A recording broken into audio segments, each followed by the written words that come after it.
किसी भी राज्य में 17-18 करोड़ भारतीय जनता पार्टी के जो है कार्यकर्ता है।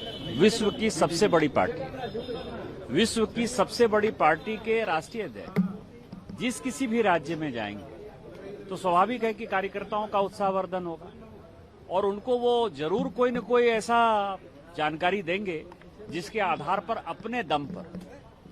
झारखंड का दर्द यह है कि अटल बिहारी वाजपेयी जी ने इस झारखंड को बनाया। साल 2000 से लेकर आज तक हम लोग अपने दम पर जो है सरकार नहीं बना पाए। हम लोग कहीं न कहीं बैसाखी के साथ खड़े। इसीलिए माननीय राष्ट्रीय अध्यक्ष जी का मार्गदर्शन ये है कि भारतीय जनता पार्टी को अपने पैर पर खड़ा होना चाहिए और अपने दम पर गंगोत्री से लेके गंगा सागर तक जो भगवा फहरा रहा है उसमें जो ये ब्लैक स्पॉट है सो कॉल्ड सेकुलरिज्म के नाम पर झारखंड, इसको अपने दम पर जीतना है। यही तो मूल मंत्र है ना, सबसे बड़ा मूल मंत्र तो यही है ना।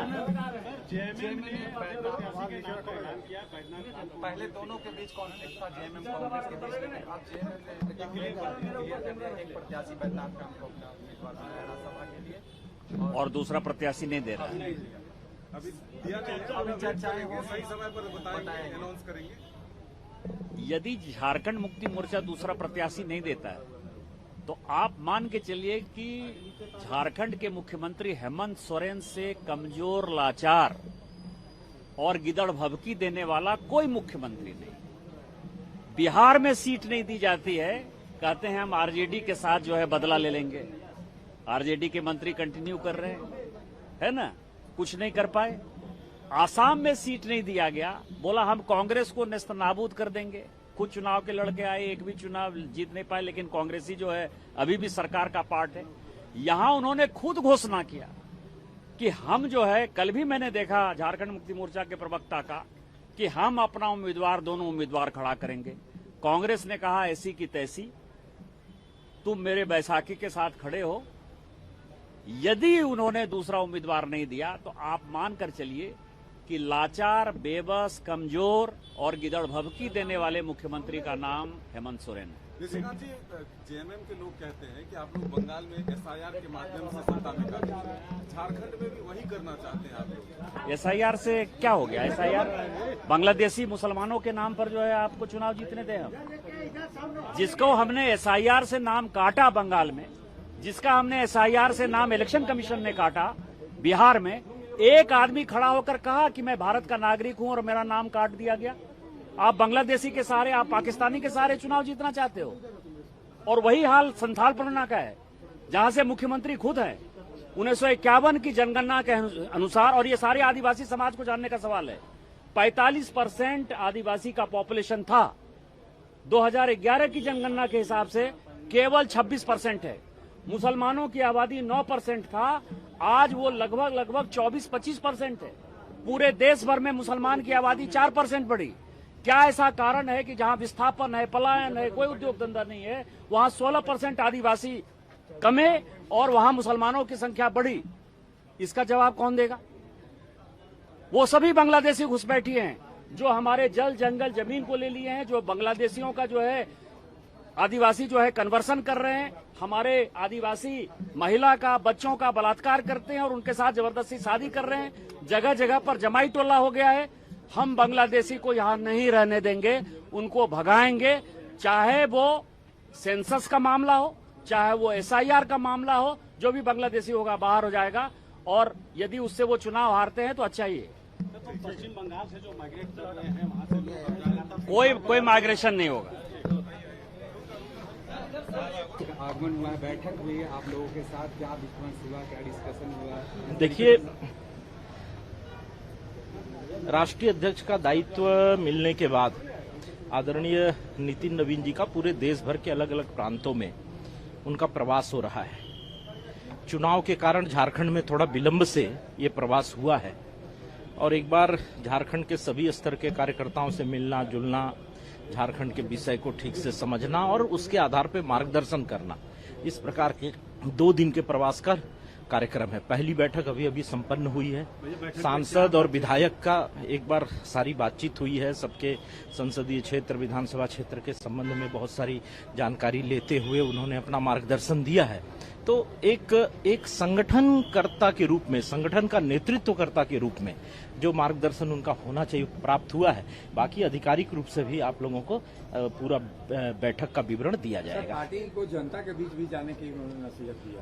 अभी आधिकारिक रूप से पूरा विवरण अभी देंगे। पार्टी की तरफ से प्रेस बुलेटिन दी जाएगी, उसमें सारी जानकारी दी जाएगी।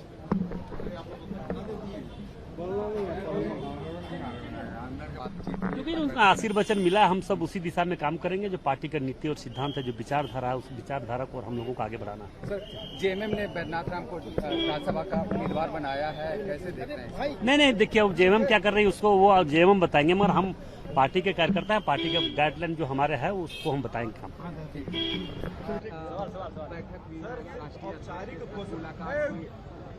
सर, सिर्फ औपचारिक घोषणा बाकी है गौरव वल्लभ का। गौरव वल्लभ ने अभी विधानसभा में पर्चा भी खरीद लिया, यानी बीजेपी से उम्मीदवार गौरव वल्लभ होंगे। नहीं होगा तो इनको नहीं हो सकते हैं। भारतीय जनता पार्टी किसको उम्मीदवार तय करेगी, इसके लिए कोई शर्त हम लोगों की नहीं है। जो उम्मीदवार उनका हो जाएगा उसका समर्थन एनडीए के बाकी जो घटक दल हैं वे सभी करेंगे, और अगर उनके प्रयास से कोई और भी समर्थन करने वाला आ जाए तो इसके लिए भी काम करेंगे। सर, झारखंड मुक्ति मोर्चा की तरफ से अधिकृत प्रत्याशी के नाम का ऐलान कर दिया गया है, जबकि कहा जा रहा था कि दोनों सीटों प्रत्याशी देंगे, एक प्रत्याशी का ऐलान किया गया। यानी परनर झा कांग्रेस से खरीदे, बैजनाथ राम झारखंड मुक्ति मोर्चा से पर्चा खरीद लिए हैं। दोनों दलों से प्रत्याशी हो गया। कल तक जेएमएम दोनों सीटों पर दावे कर रहे हैं। तो जेएमएम को सूचना है, अभी भी तो समय है, नॉमिनेशन का जो दिन है अभी 2 दिन है। तो कांग्रेस क्या करती है, अगर एक ही सीट पर कांग्रेस उम्मीदवार देती है तो उनके गठबंधन के लिए एक सही स्थिति होगी, अच्छी स्थिति होगी। मगर अपना उम्मीदवार देना और दूसरे के उम्मीदवार को जिताना, इन दोनों में बहुत अंतर होता है। समर्थन करना और जिताने के लिए कमर कसना, ये दोनों में अंतर होता है। आपको क्या लगता है कि कल तक जो जेएमएम दोनों सीटों पर अपने उम्मीदवार देने की बात कर रही थी, आज अचानक प्रेस कॉन्फ्रेंस करके वो एक सीट पर उम्मीदवार देने का ऐलान करता है और कहता है कि अब आगे की बात आगे देखी कल तक वो अपमान की बात भी कर रही थी कि बिहार में हमें कांग्रेस ने अपमान किया, असम ने अपमान किया। नहीं, ये सब वो कह रहे हैं, मगर इसमें हम लोग इसका क्या जवाब दे सकेंगे? ना कोई आरोप लगाना उचित है।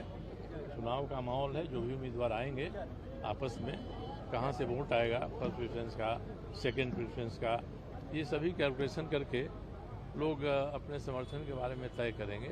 और हम लोगों का अनुमान है कि प्रथम वरीयता और द्वितीय वरीयता मिलाकर भारतीय जनता पार्टी का, एनडीए का जो उम्मीदवार है वो निकल जाएगा, जीत जाएगा। क्रॉस वोटिंग की संभावना लग रही है आपको, अनुभव आपका क्या कहता है? क्रॉस वोटिंग की संभावना जरूर है। इसी को एक ग्रुप हॉर्स ट्रेडिंग करता है और दूसरा ग्रुप अंतरात्मा की आवाज़ करता है। तो हॉर्स ट्रेडिंग और अंतरात्मा की आवाज़ में बड़ी बारीक अंतर है। तो अंतरात्मा की आवाज़ सुनी जा सकती है, सुनी जाएगी, निश्चित रूप से सुनी जाएगी। राष्ट्रीय अध्यक्ष की तरफ से क्या मिला, आप मुलाकात करने के? अनौपचारिक बात थी, उनसे मिलना जुलना था, सबको बुलाया उन्होंने यहाँ। गाड़ी देके 1 मिनट लेंगे।